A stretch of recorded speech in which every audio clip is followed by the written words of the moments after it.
Our poem.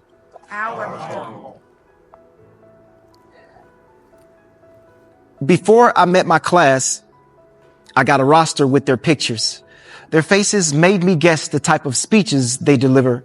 Will they shout or will they whisper? What type of topics will they choose? I was excited about this garden I could grow from what I knew when I got an email stating, this class you have will differ from any course you've taught before. Some things you must consider. They told me, in your class, you will have some minds with special needs. Their rubric will be altered, and the grades that they achieve won't be the same as other students. They've been classified as different. You'll notice when you talk to them, their bout with comprehension and their struggle with attention. So don't penalize them hard. They're needing special treatment, so some things you'll disregard. Random outbursts are occasional, but they never mean you harm. They're social of their answers, sometimes eager to respond. Lily pads lay out on ponds and form these structures for the leapers, the same way that we bridge ourselves for students as their teachers. And so I took the task as leader, even though I had resistance. I'd never taught a class before that isolates assistants, but I'm sure they go the distance had they ample space to run.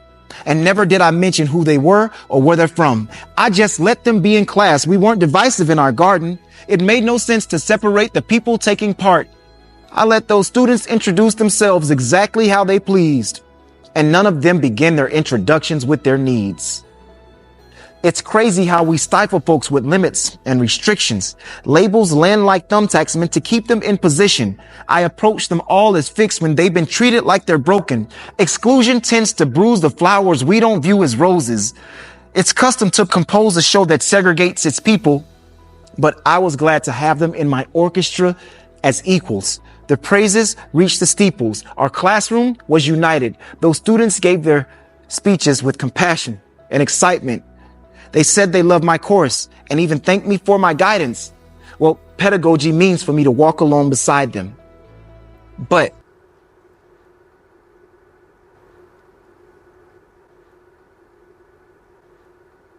I hope they never hear this poem.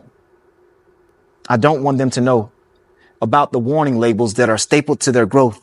No, they don't need to hear this poem. I hope they never hear it. They exited my classroom feeling capable and fearless. Their ability and spirit rose among the other students. Accomplishments of excellence, encouraged by inclusion.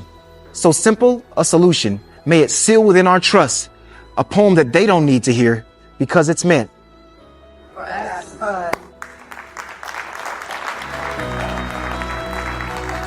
Thank you.